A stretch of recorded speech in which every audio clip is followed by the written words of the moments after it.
I always get asked, like, what's the meanest thing that I've ever done to a man? And one time I was dating this guy, and he had moved across country to Seattle for work.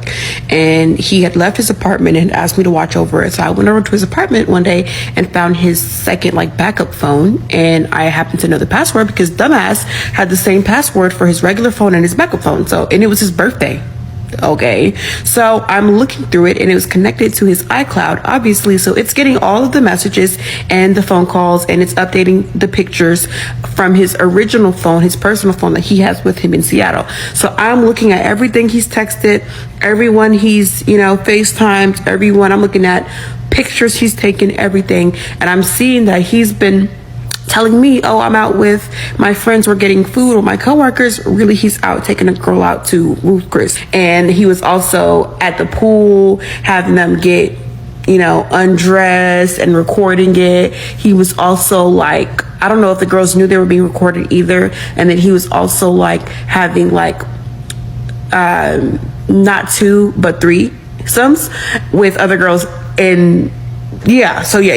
So basically, I looked at it, I saw what I needed to see, and I was like, okay, that's great. And I sat there and I waited and I plotted my revenge. So eventually he had called me one day and he was like, and I didn't know what I was going to do. I just knew I was going to do something when the time came. So he called me one day and he was like, I just got laid off. Apparently, like, it didn't work out. All of the workers that flew there or started their job at the same time got terminated. Mind you, not terminated, laid off. Mind you, he had relocated to Seattle for this job. So he was staying in corporate housing until he could find his own accommodations. And they're like, yeah, they terminated me. They said that I can't stay here anymore. I don't have any money. I don't have anything, He was only up there for a few months. So I'm like, great.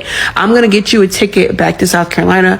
And then you can just move in with me temporarily. So I called him and I convinced him. I was like, hey, the tickets are really expensive. It's probably better if you fly into Atlanta and I'll come pick you up from Atlanta, because Atlanta was like a 2-hour drive from where I stayed at in South Carolina, 2.5 hours or something. That wasn't really the truth. Like, I don't know if it would have been cheaper or not, because I never even looked at how much it would have cost. I never even looked. I plotted my revenge from the moment he told me he got terminated, his job, he was laid off. So he was like, bet. So he packed up all his stuff, got on his ticket, got on his flight to Atlanta. Of course, once he got to Atlanta, I wasn't there. What makes you think that after cheating on me that I would buy you a plane ticket to come live with me after you cheated on me? So once he landed, I'm getting phone calls. I'm like, I'm here. Where are you? Are you coming to pick me up? I'm not answering these calls. Like, I'm not answering anything. Then I start getting calls from his homeboys talking about, I was almost said his name. He's looking for you. Are you coming to pick him up? Leaving voicemails on my phone. Then his mama called me. I don't even know what she was about to say, because she didn't leave a voicemail and I didn't answer the phone. So I'm getting phone calls from his friends, from his family, asking me, where am I at? Am I going to pick him up? My thing is, y'all still worried about who going to pick him up. Why didn't y'all help him out when he needed the help? He had no job. He calling me. Why he ain't call all y'all who's calling my damn phone, since y'all so locked in with him? It really stressed me out really bad. So I just blocked him and all his little friends, because I was trying to watch some movies and relax, on a Sunday afternoon, and it was blowing up my phone. So I blocked him and everybody else. And to this day, I still get random text messages from fake numbers telling me to go to hell. And I know that it's you, boo. I know it's you, boo. And I don't even think, I've never told him why I decided to do what I did. So he just thinks I'm an evil bitch. He doesn't even know that I saw what I saw on his phone. And I don't care that he does know. I would rather him think that I'm just the evil bitch. Because actually, I am. I'm going to tell you some of the worst things I've ever done to a man, and I need you to hear me when I say I do not feel bad. The first one cheated on me with a coworker, so I waited 3 months, let it breathe, and then sent an email to HR about their inappropriate workplace relationship. I CC'd both of their work emails so that they knew it came from someone they knew, and they both got put on performance improvement plans and had to attend meetings and everything. And HR was watching every interaction between them. They ended up breaking up 2 weeks later because it was just too stressful. Another ex said I was too emotional and too much, so I created a Venmo account with his other ex's information, and I requested $250 with a memo that said, "For the procedure, please don't make this harder than it has to be," and he actually sent the money. And then I took the money and turned around and donated every cent of it to Planned Parenthood in his mother's name, and she's Catholic. She got a card in the mail saying thank you for your donation. I still think about her face when she opened that one. Another ex lied about me to everyone and told people that I was crazy and obsessed. So I wrote a letter to his new girlfriend from an ex from college that said that she was so sorry for having to reach out to her like this, but she thought she needed to know about the restraining order situation and that she really hopes he's gotten help. There is no ex from college and there is no restraining order, but that definitely put a damper in that relationship. Anyway, like I was saying before, I do not feel bad. This wife found her husband was cheating on her just before they were supposed to leave for a 2-week vacation to Italy. Instead of confronting him immediately, she came up with a clever plan. The next day, as they boarded the plane, she offered him a sleeping pill to help him sleep through the takeoff, which he accepted. Once he fell asleep, she gathered his belongings, phone, wallet, keys, and got off the plane. When he woke up over the Atlantic, he realized his wife was gone and his belongings were missing. Landing in a foreign country without a phone, money, or the ability to communicate, he made his way to the hotel, only to find that his wife had called to cancel their reservation. Unable to contact anyone, he used a stranger's email to reach his family, but his father thought it was a scam. Desperate, he ended up working at a winery to earn money for his return to the U.S. Meanwhile, the wife had already contacted a lawyer and prepared divorce papers to serve him as soon as he got back. His employer had replaced him, assuming he'd vanished without a trace.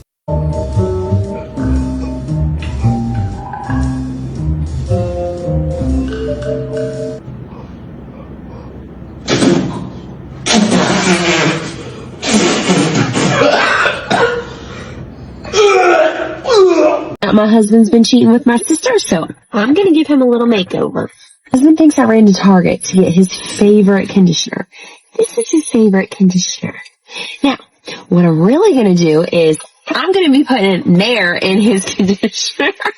Okay, so I have to do all this in the car because I need all the evidence gone. Alright, so this conditioner is all full of Nair, and when I get home, I'm going to tell my husband, "Hey, honey, I got you your favorite conditioner." He's going to be so excited. I can see it. He's going to lather himself all up. And then his hair is going to be falling out. And I don't give a fuck. That's what he gets for cheating on me. All the evidence together, so I'm going to Target, and I'm going to throw all this shit out now, so he's never going to know. And then I'm headed home. My cheating husband is about to be super annoyed for the next few months because I'm about to run down with you all the things that I've signed him up for. I wrote them down to make it easier. Jehovah's Witness visit request, because you know they're going to show up at your door and call your phone because yes, I put his number in constantly. I signed up for Army, Marine, and National Guard info requests because, again, they are persistent and will continually call him trying to recruit him. Take him. Get him the fuck out of here. You can have him. Signed him up for timeshare presentations because we know everybody loves to go sit at a timeshare and they will continuously call his phone. Requested a quote from about 50 car dealerships in our area because, again, car dealers are persistent and they will call him and he can't afford to get a new car, so he'll just be annoyed. I requested life insurance quotes because they will also call his ass nonstop. If he cheats, change his toothpaste to mayo. If he cheats on you, spray his whole car with some oil fish. Let him drive around in the aroma of his bad decisions. Did you buy a notebook? If he cheats, fill his pockets with glitter. Betrayal is forever and so is glitter. If he cheats and if he can, super glue his favorite shoes to the floor. Let him feel how it feels to be stuck in his own mess. Are you taking notes? If he cheats and if you can, replace his cologne with some toilet water. Let him smell like the trash he is. Many of you suggested that we put a shrimp in a cotton rod. If he cheats and you're really hurt, change his deodorant to glue stick. I know. Cheating is worse, okay? Are you judging me or taking notes? Ah! Babe, I just got pulled over. You're pulled over right now. Oh, your car insurance. Yeah, I forgot to tell you, I canceled that. Oh, really? Is that right? I mean, like, you cheated on me, so why would I do you any fucking favors? Is that right? I got rid of everything that I handle of yours because you decided to let that bitch post you on Instagram, so now you're dealing with the repercussions of not having me in your fucking I life. might go to fucking jail now. I'm honestly happy it was a state trooper, not just a normal cop, because you're definitely not getting away with expired plates and no car insurance. No, you're actually an idiot. That fucking sucks. I'm sorry. No, this is it. Like, Not oh really. my God. I gotta go. I decided to get a job at the hotel that my husband usually goes to when he's cheating on me, and I am actually starting today. A couple months ago, I found out that my husband was cheating on me, and this entire time I have known, but he doesn't know that I actually know. One random day, I was actually using his laptop so that I could do some grocery shopping because my phone was charging. I decided to go into his email to see if we actually got a confirmation, and there was a bunch of emails from random hotels, but there's one in particular that actually he's constantly at. So I decided, why not get a job there to see what my husband is doing? He was booking these hotels during his lunch break when he would tell me that he was too busy to talk to me, that he was in meetings, that he would call me back but never actually did. So now I know that he was too busy, probably with someone else, but before I actually say something, I need to investigate. After applying about 20 times, okay, because that's exactly what I did not tell him what I was up to, obviously not. I said I really needed a job, that my husband was not paying for our stuff at home. They felt so bad for me, and then they finally said, you know what, we have a position for you, okay? And while you actually stay here, you actually get a room. So you can actually spend the night if you want to. You can stay here whenever the fuck you want. I said, oh, even better, because then I get to stake him out and see what the fuck he's doing. My husband thinks that I'm volunteering at our kid's school, okay? He doesn't know what the fuck I'm doing. I just arrived to the hotel to work my first shift. So let's see if my husband shows up. Let's see what kind of information I can get, because God knows I'm going to get a divorce, and I'm definitely going to win out of this one. Come with me to my husband's mistress's baby shower, 9 months pregnant, because he decided to step out on me while I was carrying his child.